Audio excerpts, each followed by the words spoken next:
Hello students. Previous lecture में हमने षोडश आधारित संख्या पद्धति का अध्ययन किया था तथा षोडश आधारित संख्या पद्धति का दशमलव संख्या पद्धति में रूपांतरण व दशमलव संख्या पद्धति का षोडश आधारित संख्या पद्धति में रूपांतरण का अध्ययन किया था। आज के लेक्चर में हम षोडश आधारित संख्या का द्विआधारी संख्या में रूपांतरण तथा द्विआधारी संख्या का षोडश आधारित संख्या में रूपांतरण का अध्ययन करेंगे। यदि षोडश आधारित संख्या में अंकों को उनके तुल्य 4 द्वयंकों से प्रतिस्थापित कर दें तो षोडश आधारी संख्या के तुल्य द्विआधारी संख्या प्राप्त हो जाती है। हमने इसके पूर्व लेक्चर में देखा था कि जो षोडश आधारी संख्या है उनके संगत जो द्विआधारी अंक हैं, 4 द्वयंक हैं, उनको देखा था। एक बार वापस से देखते हैं। यहाँ पर हमने देखा था कि जो हमारे षोडश आधारी अंक है उनके संगत जो द्विआधारी 4 द्वयंक हैं वो है 0 के संगत ये है 1 2 3।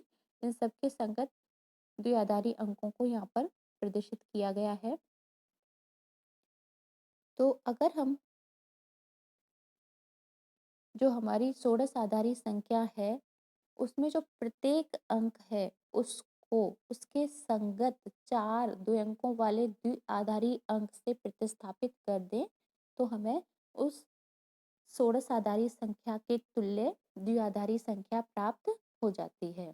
उदाहरण के लिए देखें तो उदाहरण के लिए हमारा 29AX षोडश आधारी संख्या है। तो इसको परिवर्तित करने के लिए सबसे पहले हम, चूंकि ये पूर्णांक संख्या है, तो हम यहाँ सबसे पहले कहाँ से स्टार्ट करेंगे? F से।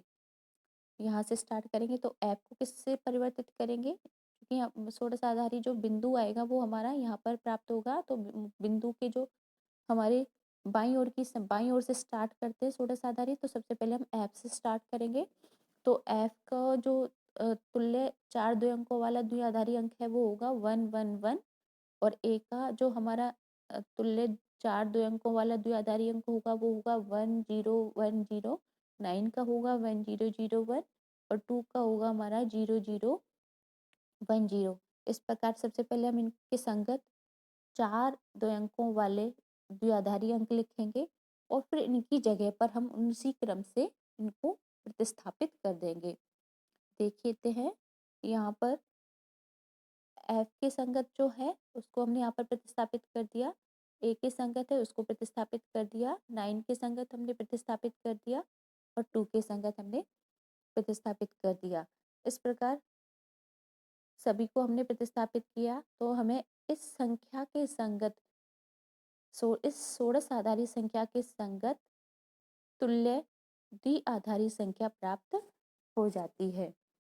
इसी प्रकार अगर हमारी भिन्न संख्या है तो हमारा जो षोडश आधारी बिंदु है, षोडश आधारी बिंदु के दाईं तरफ की संख्या क्या होती है? हमारी भिन्न षोडश आधारी संख्या। तो इसमें प्रत्येक जो अंक है, जैसे षोडश आधारी अंक को तो हम लिख लेंगे इधर, उसी से स्टार्ट करेंगे। सबसे पहले 1 है तो 1 के संगत जो हमारा 4 द्वयंकों वाली द्विआधारी संख्या है वो होगी 0 0 0 1। ई के संगत होगी हमारी इस प्रकार की संख्या 1 1 1 0। डी के संगत होगी हमारी 1 0 1 1 और 4 के संगत हमारी होगी संगत 4 द्वयंकों वाली द्विआधारी संख्या होगी ये। अब हम स्टार्ट करते हैं जो हमारा षोडश आधारी अंक है उसके दाईं ओर से। तो प्रथम अंक को हम, प्रथम जो हमारा षोडश आधारी अंक है उसको प्रतिस्थापित करेंगे इससे, फिर इसको इससे, फिर इससे, फिर इससे, उसी क्रम में हम प्रतिस्थापित कर देते हैं षोडश आधारी अंक से स्टार्ट करते हुए। तो इस प्रकार हमारी जो रूपांतरित संख्या है षोडश आधारी जो भिन्न संख्या है उसका जो रूपांतरित द्विआधारी संख्या है वो हमें इस प्रकार से प्राप्त हो जाती है। तो ये तो हो गया हमारा षोडश आधारी संख्या का द्विआधारी संख्या में रूपांतरण। अब है द्विआधारी संख्या का षोडश आधारी संख्या में रूपांतरण। किसी भी द्विआधारी संख्या को षोडश आधारी संख्या में रूपांतरित करने के लिए द्विआधारी बिंदु से प्रारंभ कर, द्विआधारी बिंदु को हम टारगेट करेंगे, उसके बाईं ओर से, अगर हमें पूर्णांक संख्या को रूपांतरित करना है तो बाईं ओर से स्टार्ट करेंगे और 4 4 द्वयंकों का एक समूह बनाएंगे। बाईं ओर से स्टार्ट करते हैं और भिन्न संख्या को परिवर्तित करना है तो दाईं ओर से स्टार्ट करते हुए षोडश आधारी जो बिंदु है और ये जो द्विआधारी बिंदु है उसके दाईं ओर से 4-4 द्वयंकों का समूह बनाएंगे और उन 4-4 द्वयंकों के संगत हम अष्ट आधारी अंक लिखेंगे। 4 द्वयंकों के संगत जो हमारा अष्टाधारी अंक है उसको लिखेंगे और फिर उनको उसी क्रम में प्रतिस्थापित कर देंगे। समूह बनाकर उनके मान षोडशाधारी अंकों के रूप में लिखते हैं। परिणामी संख्या षोडशाधारी संख्या प्राप्त हो जाती है। तो सबसे पहले जैसे कि उदाहरण के लिए ले हम, ये हमारी कोई द्विआधारी संख्या है। सबसे पहले देखते हैं उदाहरण के लिए, ये हमारी कोई द्विआधारी संख्या है। इसमें जो हमारा द्विआधारी बिंदु है, पॉइंट है जो दिखाया गया है द्विआधारी बिंदु, ये हमारी ये इस इधर की संख्या तो है हमारी बाईं ओर की पूर्णांक संख्या, इधर की संख्या है हमारी दाईं ओर की भिन्न संख्या। तो सबसे पहले हम पूर्णांक संख्या को परिवर्तित करेंगे। तो पूर्णांक संख्या को परिवर्तित करने के लिए जो हमारा द्विआधारी अंक है उससे स्टार्ट करते हुए पूर्णांक संख्या को परिवर्तित करने के लिए क्या करेंगे, बाईं ओर से स्टार्ट करेंगे। जो हमारा द्विआधारी बिंदु है तो 4-4 संख्याओं का पेयर बनाएंगे। तो पहला पेयर बनेगा 1-1-1 का, फिर दूसरा पेयर बनेगा हमारा 0-1-0-1 का, तथा तीसरा पेयर बनेगा हमारा 1-0-0-1 का, और लास्ट में हमारे 2 अंक बचेंगे 0 और 1। चूंकि ये 4 द्वयंक नहीं है तो इनको 4 द्वयंकों में परिवर्तित करने के लिए इनके आगे हम 0-0 लगा देंगे। 0 लगाने से इसके जो मान में है वो कोई परिवर्तन नहीं होगा। इस प्रकार अब जो 4 हमने द्वयंकों के समूह बनाए, इनके संगत जो षोडशाधारी अंक है वो लिखेंगे हम।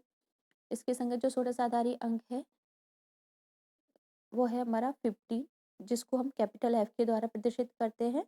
इसके संगत है 10, जिसको हम कैपिटल A के द्वारा प्रदर्शित करते हैं, 9 और 2। और इसी क्रम में हम इनको लिखेंगे भी, FA92।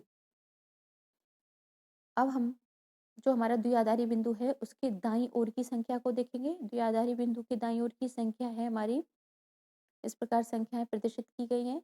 तो सबसे पहले हम दाईं ओर से स्टार्ट करके 4-4 संख्याओं का समूह बनाएंगे। तो सबसे पहले हमारा बनेगा 0-0-0-1, फिर दूसरा पेयर बनेगा हमारा 1-1-1-0, 1-1-1-1-0, फिर हमारा 1-0-1-0, ये पूरा एग्जैक्ट 4 का पेयर बन गया। अब इनके संगत जो हमारी षोडशाधारी संख्या है वो होंगी 1, 14 और 10। संगत जो दशमलव संख्या है पहले वो लिख ली, उनके संगत जो षोडश संख्या है वो होगी 1 की 1 होगी, 14 की ई होगी और 10 का ए होगा। इस प्रकार हमारे 4-4 द्वयंकों का समूह बनाकर उनके संगत षोडशाधारी अंक हमने प्राप्त कर लिए और उन्हें उसी क्रम में हम प्रतिस्थापित करेंगे। तो यहाँ पर जो हमारा षोडशाधारी बिंदु लगाएंगे, ये षोडशाधारी बिंदु, सबसे पहले हम षोडशाधारी बिंदु लगाएंगे, उसके बाद जो परिवर्तित संख्या है पूर्णांक लिखेंगे FA92, तथा दाईं ओर की संख्या होगी 1EA। इस प्रकार हमारी द्विआधारी संख्या का षोडशाधारी संख्या में रूपांतरण हमें प्राप्त हो जाता है। इस प्रकार आप बुक में दिए गए जितनी भी हमारी जो चारों संख्या पद्धति हैं उनसे संबंधित जितने भी आप क्वेश्चंस करोगे तो ये चारों संख्या पद्धति उतनी ही क्लियर से स्पष्ट रूप से आपको समझ में आएंगी। तो इस प्रकार जो भी आपको कोई भी दिक्कत हो तो वो ग्रुप में आप डाल दें, कुछ भी समझ में नहीं आए। ठीक है।